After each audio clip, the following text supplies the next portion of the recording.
Welcome to the last lecture of this Aphrodisian Summit, Aphrodite Summit. We're going to be talking now about the Aphrodisian Sacraments. Our bodies are manifestations of the divine.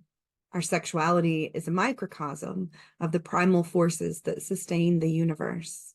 Laughter, touch, grace, and beauty are all among the gifts that shapely Aphrodite encourages us to share amongst each other.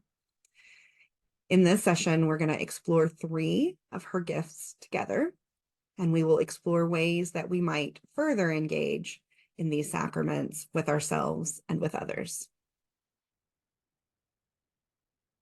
The word sacraments can be used to mean sacred rituals that we perform to honor the divine or to receive blessings. And it can also be used to mean the sacred gifts or symbols given to us by the divine. In Aphrodite's case, I see these gifts as flowing forth from her attributes, and they give rise to rituals that we might perform in order to access those gifts. We're going to talk about 3 such gifts and rituals today, but Aphrodite is bountiful like the sea, and she offers us so many gifts. Laughter, beauty, and pleasure are but 3 drops in her ocean. Her many attributes and epithets tell the stories of the many gifts that she gives us. Bathing, rejuvenation, grieving, as she did for Adonis, inspiration, secret keeping, as she did for Athena, which is depicted in the ritual of the Euphoria, and so many more. So we're going to start by talking about the sacrament of laughter. One of Aphrodite's epithets is Philomedes. And you see it spelled a couple of different ways. And I'm not sure that whether there's 1 M or 2 M's, what lets us know which one is laughter loving Aphrodite versus genital loving Aphrodite. There's sort of a smile in both. And my own interpretation of this particular one is that sex is funny. Just the biological act itself. We get ourselves into some weird positions. We make weird faces. It's if you just objectively look at it, it's kind of a funny thing that we're doing. Also, it's hugely pleasurable, which is a part of what makes it one of these sacraments. And I think, humor itself is sexy. So this idea of loving laughter and loving smiles, that we often find the people that we're attracted to, part of that attraction is very often based on us getting their humor and them getting our humor. And that a lot of times there's giggles and laughter, in the lovemaking process, that it is not unusual at all for us to be giggling and laughing our way through that, which is sort of that upwelling of pleasure coming from us in so many ways, that it's hitting us in so many different ways, that our voices get engaged in this very joyful expression of our sexuality. And also that laughter is healing. That laughter and sexuality are healing in sort of similar ways, and that those all come under the auspices of our beloved Aphrodite. So the next time you have a fit of giggles while you're enjoying the delights of sexuality with a partner or partners, remember that in and of itself is that it is a sacrament. It is a gift from our goddess. So the activity that we're going to do for this, and again, I'm going to ask you to pause and try some things and come back, because we are not here together to be able to sort of break this down and give ourselves the time and space and ask questions and interact So we're going to have to pause the video for you to be able to enjoy some of that. But we're going to do something called laughing yoga. And you'll also see this just referred to as laughter therapy. This is something that's sort of come into the awareness of behavior therapists, mood therapists, to be able to help people to heal. So the benefits of laughter, and that laughter can be real or it can be simulated. So as we're doing these activities, one of the important things to know is your body does not know the difference between real laughing and fake laughing. So you can fake laugh, and it may catch on. It may strike a silly place in your heart so that you actually end up engaging in real laughter. But your body and brain are benefiting from that laughter, even if it's a simulated laugh. And yeah, so the Mayo Clinic tells us that benefits of laughter, both real and simulated, include things like increasing oxygen to the heart, the lungs, and the muscles throughout your body, increasing endorphins that are released by your brain, improving your mood, and reducing physical pain. We're going to watch a little video together. So I'm going to, I might need to stop the share and reshare. I'm going to do that. Well, it goes without saying, we all want to look better, be healthier, think more clearly, but getting in shape, no laughing matter. But maybe it actually can be. Jeremy Campbell brings us a story of laughter yoga, and from 2 continents, starting in Atlanta. Good breath in. This Buckhead yoga class Inside out. is about to get a little funny. No joke, laughter yoga really is exercise. So, you know, when we talk about the runner's high, you can get that in a laughter yoga session without, you know, going for a run. Ready, go! Maybe it's the poses, like the funny phone call move, or the missed high five, or perhaps this one, sharing a silly secret. Something makes this exercise so contagious. You see someone laughing and you laugh with them. There's a human connection that happens. So you cannot feel like laughing at first, but when you... Instructor Celeste Green discovered laughter yoga when she really needed to smile. Whatever reason... She just lost her job, her boyfriend left her, and then she got into a bad car crash. And I was just looking around on the internet for ways to laugh. She found laughter yoga in a 1995 health journal. It said when it comes to laughing, your body doesn't know the difference between what's real and faking it. I thought it was pretty weird, but when I did it with other people, I noticed, I'm like, hey, you know, I feel good. Ho, ho, ha, ha, ha. This group, they've been laughing in Atlanta for several years now, but the concept of a laughter club actually began halfway around the world in India. The population here in Bangalore is even larger than Atlanta, and it is a lot more crowded. Even so, one group finds a place to get a little peace and quiet. Every Saturday at dawn, when it's still Friday night in Atlanta, they laugh. What is it about laughter? Laughter is encourages the body from the foot to head. Blood circulation will be circulated to all the parts. Everything will be cured by this laughter club. That's a promising prescription, but really, the best medicine here is Good company. And that's the funny thing about laughter yoga. No matter where in the world you're laughing, Once you get into the moment, something magical happens. Jeremy Campbell, 11 Live News. Jeremy Campbell, stellar storytelling as that's always. a piece to remember. Oh, right I know. there. I just really enjoyed that video, and I liked being able to see the two different aspects of laughing yoga, or of this laughter therapy, or as just intentional laughing or laughing clubs. And this is something that we can do by ourselves. We can share it with another person.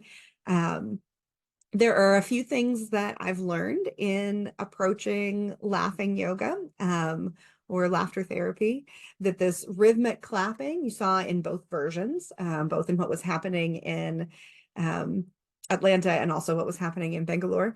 So you can do some rhythmic clapping as you're going along, and it can just be a steady, my mic is not going to pick up the clapping sounds, but it can be a steady clap, or it can be a rhythmic clap, where you're doing 2, 1, 2, 3, 1, 2, 1, 2, 3, 1, 2, 1, 2, 3, etc.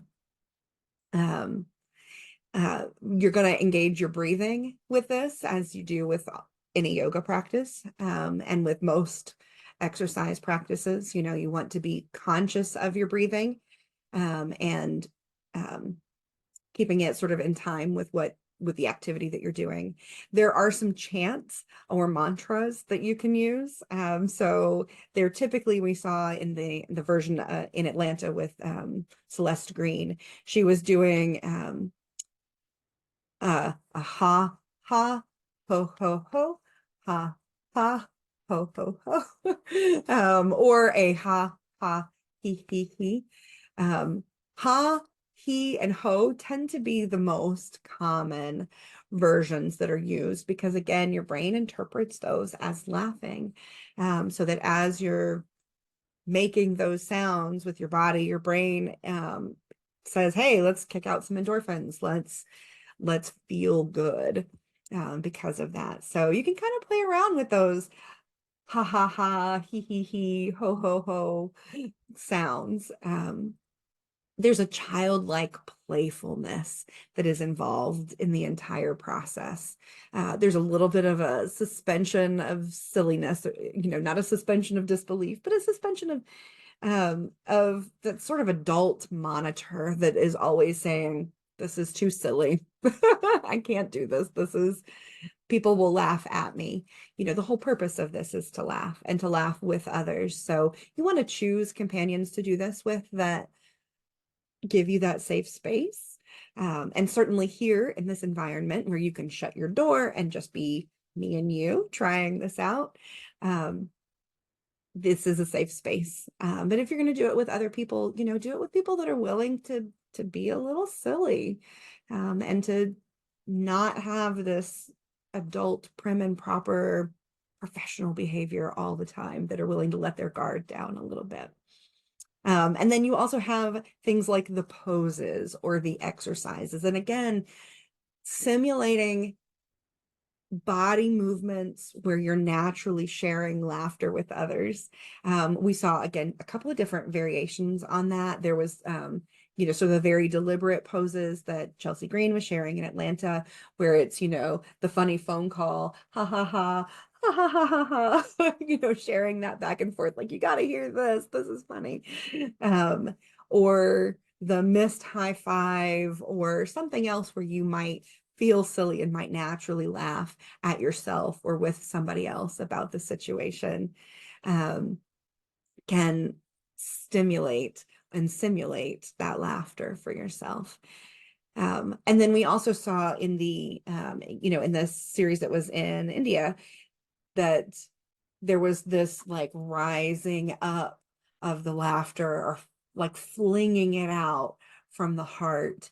And I think that those are beautiful ways to express that laughter comes from this place in us, which you can see as the lungs, or you can see as the heart, either one, but it's all this energy center here in our bodies. And this is the place where laughter springs forth. So we're going to share that with each other, or we might bring it up from our feet all the way up to the sky.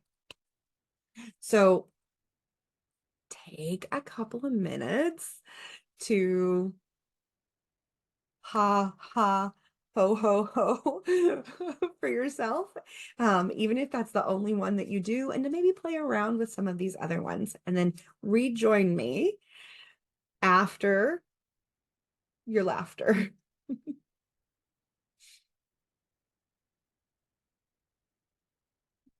All right, I'm looking forward to hearing what your laughter was like, and what you got from that.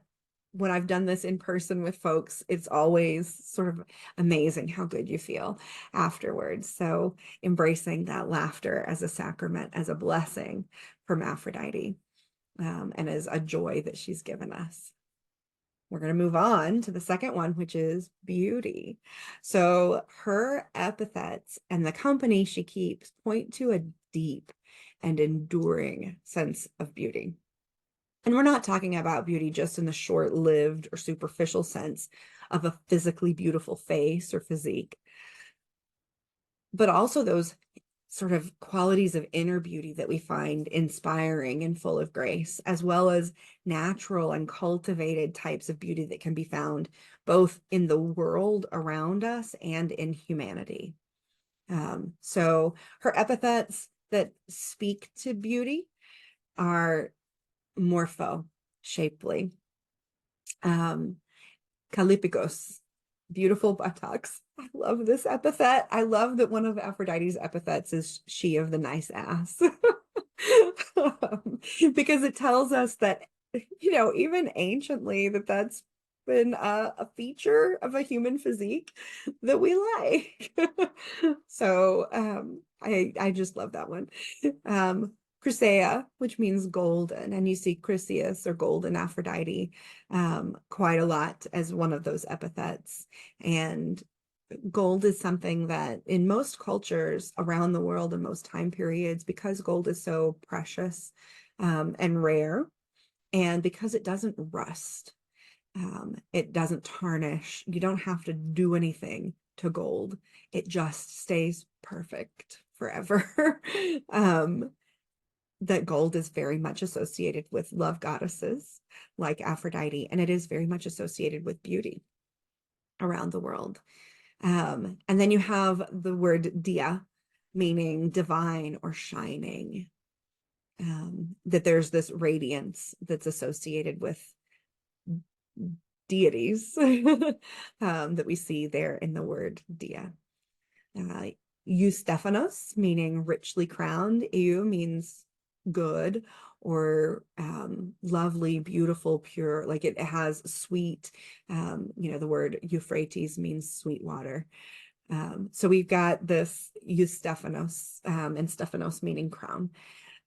So that's richly crowned or possibly well girdled. It could be referring to like the clothes that she's wearing. It could be referring to her golden kestos, the girdle the belt that she wears that is so highly sought after. But this idea that she's got beautiful adornments that we see on her lovely head and on her body, and she's often described as wearing, they get very specific about the kinds of earrings that she's wearing, or the golden necklaces that she's wearing, or the rings that are on her fingers, her sandals being of this fine leather, that type of thing.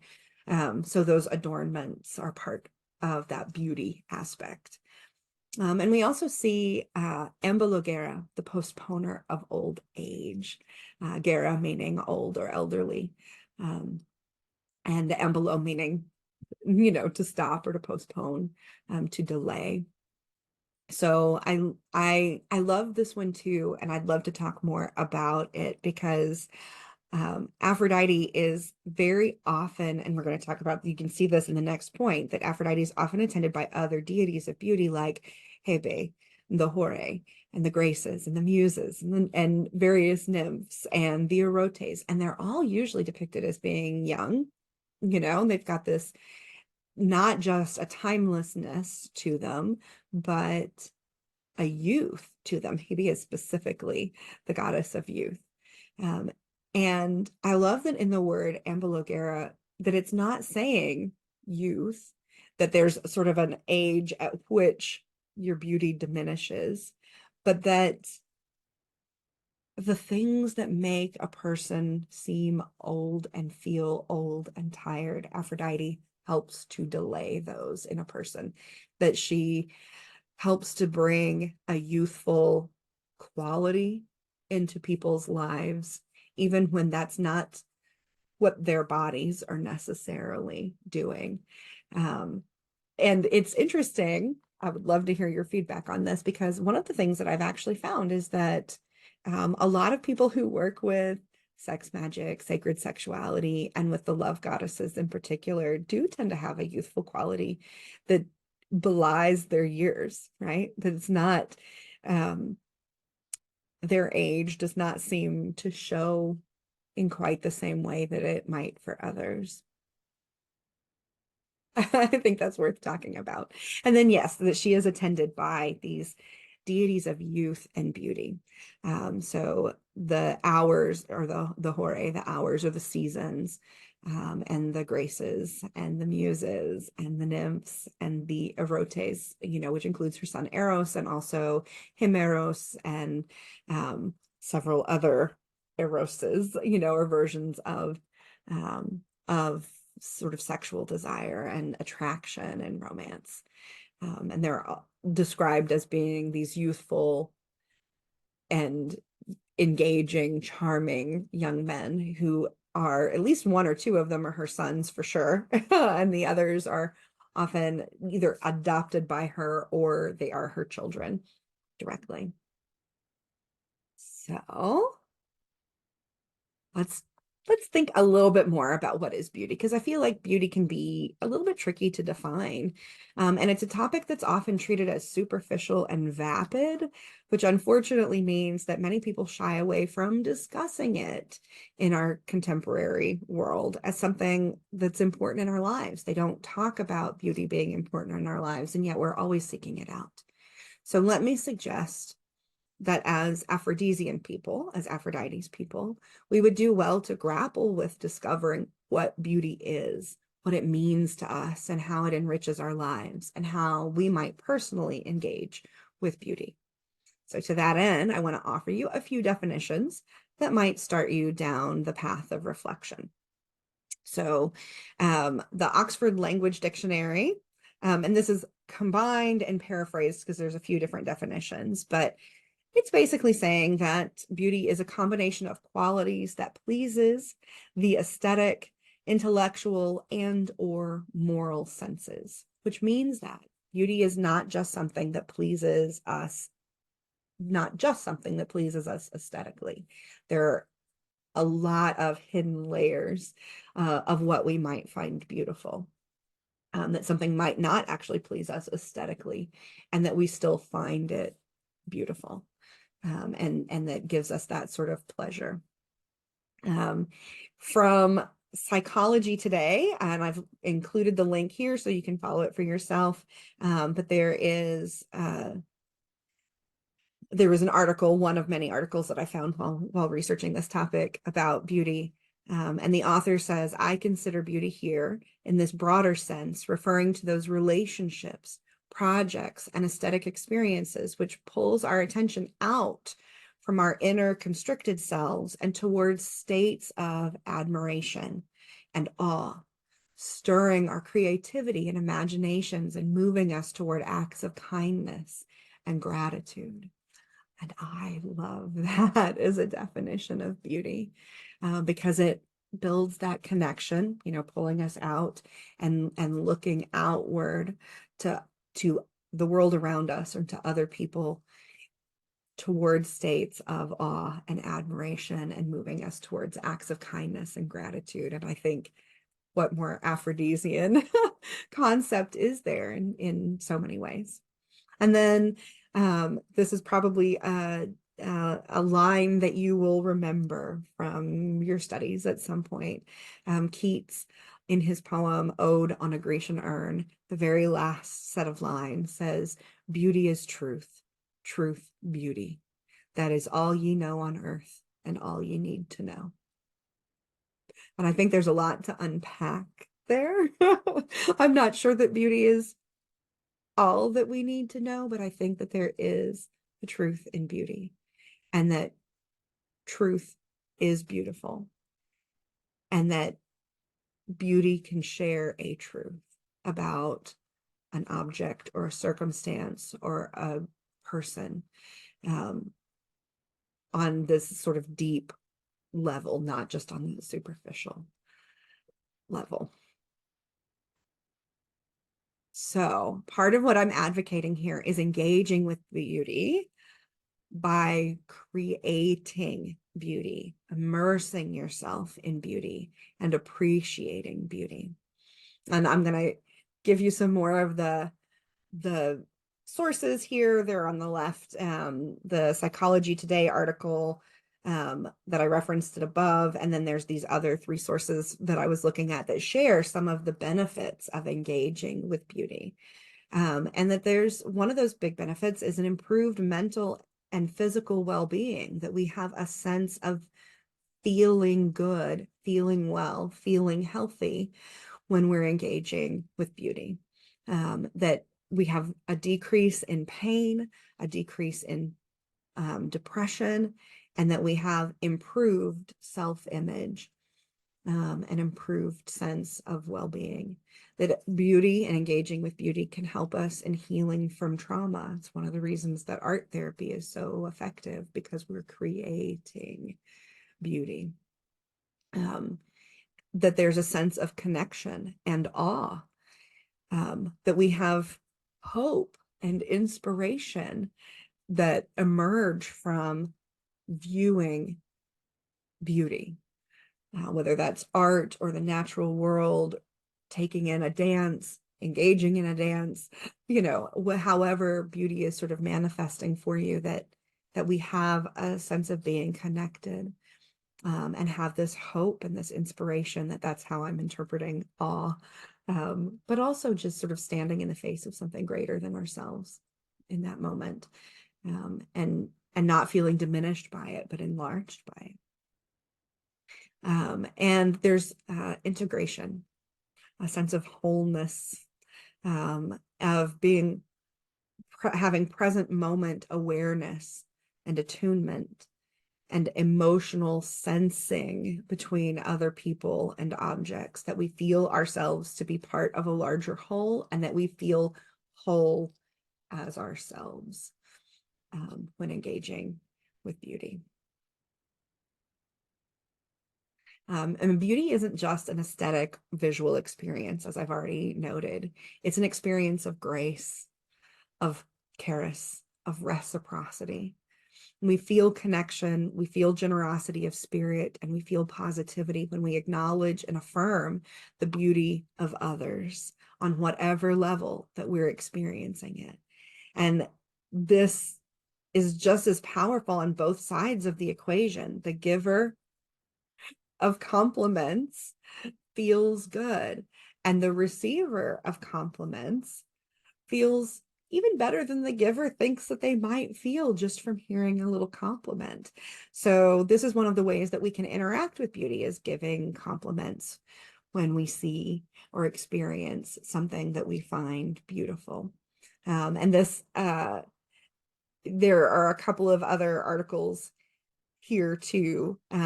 One from Psychology Today, and another that's an academic article. The academic article is Why a Simple Act of Kindness is Not as Simple as It Seems, Understanding the Positive Impact of Our Compliments on Others. So some of these benefits that we get of giving genuine, authentic compliments. This is not one where the brain knows that if you're faking it, that it, simulating compliments that are not coming from a genuine place doesn't feel good to ourselves, and it may ring false for the other person, which can then almost sort of spiral. So when you're giving compliments and receiving compliments, you want to come from a genuine, authentic place on that. But when you do so, the receiver of that compliment, the person that you're giving the compliment to, feels more uplifted and more positive than you might ever anticipate that they would. That's what the studies have found. And then the giver of the compliment, you as the person saying these graceful, complimentary things to another person also feels uplifted. You walk away from that experience feeling connected, and feeling very positive. So, activity number one, and I'm giving you two activities on the topic of beauty. So the first activity is, I'm calling it the beauty around me. And what I would like for you to do is to challenge yourself to acknowledge, admire, and share beauty. You can do this through journaling or through a blog post or through posts on social media. You're gonna, however you want to do that, even if it's just to pause this video and make a short journal entry about something beautiful that's in your immediate environment. Or you can engage in this daily for a set period of time, maybe for the next week. You make a blog post or a social media post, or just a journal entry. Just take a picture of something that you're finding beautiful in your environment or that you've come across on the internet that's bringing you that sense of awe. I'm actually going to be doing an Instagram challenge for myself in 2024 called the Year of Beauty, because I feel like for myself that I have been guilty of sort of putting beautiful things aside and saying that's not important. And I think that it's affected me in a negative way to do that. And I would like to encourage myself to cultivate beauty, look for beauty, and share that beauty with other people. So on Instagram, and it'll probably spill over to Facebook if you're more of a Facebook user. I think I have them connected. Starting on January 1st, once a day, I'm going to be sharing something beautiful, or sharing how I'm engaging in beauty, how I'm creating beauty. And I would love for you to join me in that activity. And there's no winner. Actually, we're all winners in this. This is not a competition of any kind. You know, if you step in and out of this, that's fantastic too. I'm going to be using hashtag Year of Beauty 2024. If you'd like to follow along with that or join me in it, that would be fantastic. But don't limit yourself as you're engaging with beauty around you. Don't limit yourself to one expression of beauty. Look for it on all of these layers that we've already talked about it popping up, and create some, make some beauty in your own world, whether that's arranging things in your home environment or in your office space so that they are aesthetically pleasing to you, or creating art, creating dance, creating poetry. Any kind of those creative expressions can be acts of beauty. All right, let's talk about activity number 2 that you might choose for beauty. So I'm calling this one You're Beautiful. This is one that I've done this activity both ways. So I've done this with groups of people when I've presented this workshop, you know, at festivals and that type of thing, where there are, you know, maybe 10 or 20 of us in the room or in the circle together. So I've done it both ways, with partners acknowledging the beauty in others and also receiving compliments about their own beauty. Usually we like pair up, and so we would tell each other that they're beautiful. This is that giving compliments to each other, even if it's picking a specific thing. Maybe you're beautiful feels like an awkward phrase to you, so you might say, this about you is beautiful. Your eyes are beautiful.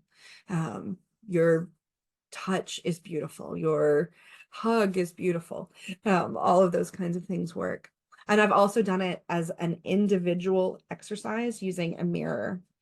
I've had groups that we've done this where each of us had a mirror and we're looking at ourselves. So you can, what you're wanting to do is to give genuine, authentic compliments, whether you're giving them to yourself or you're giving them to another person. And I think it's kind of fun to try both of these ways. I think it can be a little bit of a challenge to give yourself those compliments. So I found that a lot of people easily and readily see what's beautiful in other people, but they struggle to see and appreciate what's beautiful in themselves. So I've already referenced once during this Aphrodite Symposium about the Women's Goddess Retreat that I help run. And in that, there's usually about 35 of us there. And if you asked, and I have, any individual woman in the circle, are the other women here beautiful? They are almost overcome with how beautiful they see each other. But if you ask them how beautiful they are, they deny it. They don't see it. They're cut off from it. And it's not just a modesty or trying not to be vain. Like, they really struggle to see that. So I have found it to be a very, very powerful experience for them to find one thing, to look at themselves in the mirror and to find one thing that they can genuinely say is beautiful about them, and then to sort of sink into that and write about it, talk about it, art about it. The tip that I would like to give is to look with Aphrodite's eyes. And again, I feel like that's an easier thing to do when we're looking at others, but to see ourselves through her eyes and to see what is beautiful about us on a physical level or on a deep level, on an interpersonal level. It is so meaningful to be able to do that and then journal about that experience. Art journal, write poetry, however you need to process it, but take some time to process that experience for yourself. This is especially powerful, I think, if you're kind of a mirror avoidant person. If you don't already engage in doing this sort of activity for yourself, this is really, really potent. So please take the time to do it, including pausing the video right now, looking in the mirror for a few minutes, finding that thing, and then writing about it. I'll join you when you're done. All right, and the last of the 3 sacraments that we're going to talk about today is pleasure. So pleasure is by its very nature euphoric and sensual. Pleasure engages one or more of our physical senses: sight, sound, smell, taste, touch. We can think of pleasurable experiences that just hit on one of these, and very often it's more pleasurable when more of these are being sort of activated for us. And I'll say that as human beings, we actually need a balance of pain and pleasure, or of struggle and ease, in order to thrive. When we're just hitting the pleasure button all the time, we actually kind of stagnate. We tend to have mental health issues, physical health issues. We need to not just be hitting the pleasure button all the time, but I think we also we need to, when we are having pleasurable experiences, to bring our awareness and our gratitude to that moment, to the pleasure, in order for it to be beneficial and meaningful for us. If we're just hitting that dopamine switch and moving on, and not really being bodily present in the moment with what is pleasurable about that, what is giving us joy, and how that may be a contrast to other experiences that are not pleasurable but are necessary. That we need that in order for it to be a meaningful experience, to reap the benefits of that pleasure, and really to have that sort of Aphrodisian moment. So like we did for the others, we're going to talk about the benefits of pleasure, and I've got several articles linked here for you that you can dig into at a later time if you like. And from these 5 or 6 articles that are here, I've listed some of the benefits of pleasure and happiness. And happiness is often defined as that pleasurable experience. So we kind of have them listed together. There's an improved heart health for people who are engaging in pleasure and really recognize the pleasure around themselves, define themselves as happy, pleased people. They have improved relationships. Pleasure brings us better productivity, maybe not in the moment while we're sinking into our pleasurable experience, but coming out of that, we feel renewed and revived and rejuvenated to be able to be more productive in areas where productivity is needed from us. We have better immune function. We have a greater sense of resilience, so that it's understood that this painful moment that we may be going through, or this struggle that we may be going through, we see that we are able to better see that as and cope with it as a temporary state of being, rather than this is my world, is just pain. We know there's pleasure right around the corner. Pleasure is within reach. We have a greater sense of stress reduction, a lot of times from being able to hold these ideas in balance, because we know, again, that this moment of stress, that this moment of difficulty is fleeting, that it will go away. We're also, our bodies are able to better combat disease and disability, and we have greater longevity when we're engaging with pleasure and leading lives of pleasure and happiness. Those are powerful things. So in one of the beauty activities, I suggested that you look at yourself and others through Aphrodite's eyes. In this particular exercise, which I'm calling Loving Touch, I'm going to suggest that we touch with her hands, right? So this activity is sensual by nature. It is tactile by nature, calling upon that sense of touch, but it doesn't necessarily have to be sexual. It can be sexual, but it doesn't have to be sexual, especially just depending on where you are in the moment and who you are participating with. If you have a partner to give you that loving touch, or that you're giving that loving touch.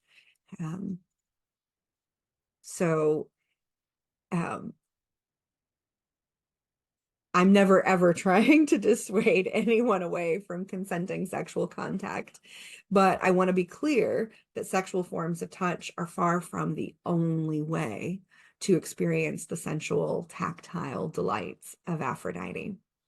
So again, we're going to be using Aphrodite's hands. Our hands are Aphrodite's hands to give ourselves loving touch.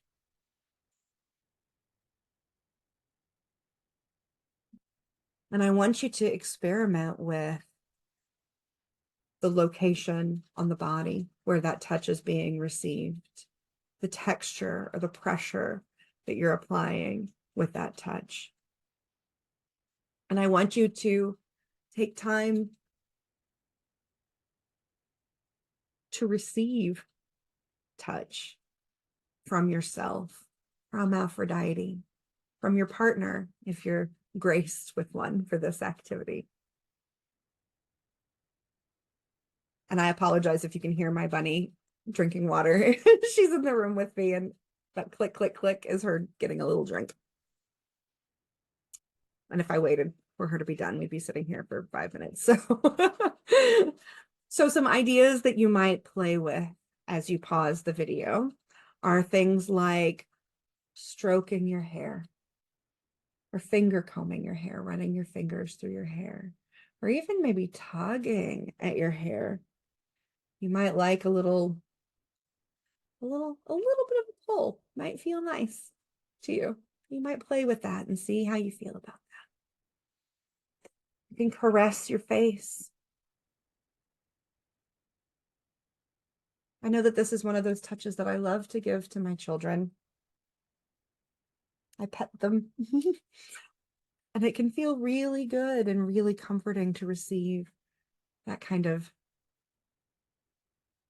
caress. You might see how that feels. Pat yourself on the arm or on the shoulder. You might put your hands on your heart. You might hold hands with a partner or even with yourself. and see how that feels. You can hug. You can hug yourself. That's perfectly acceptable. And if you're hugging somebody else, again, if you're graced with a partner for this activity, really sink into that hug. Make it long, make it last. Bring your shoulders close to each other, but don't just do this V thing, this pose where you're keeping your pelvises really far away from each other. It doesn't have to be sexual, but bring your whole body together. Really get in there. Get that hug. And see how differently that feels, especially for the intimate connection, that closeness that you may have with a partner. And then journal about the experience, write about it, talk about it, art about it.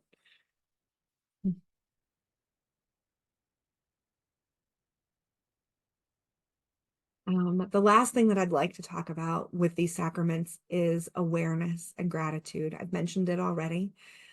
We might call this mindfulness. I think it's really important for us to add this piece into any of these activities or into any of these moments as they come up in our lives. Being fully present in the moment, processing our experiences, and being grateful for them and for what they teach us is what makes these things sacraments. It's what makes them holy. It's what makes them gifts from the divine. It's what makes them a blessing inherently.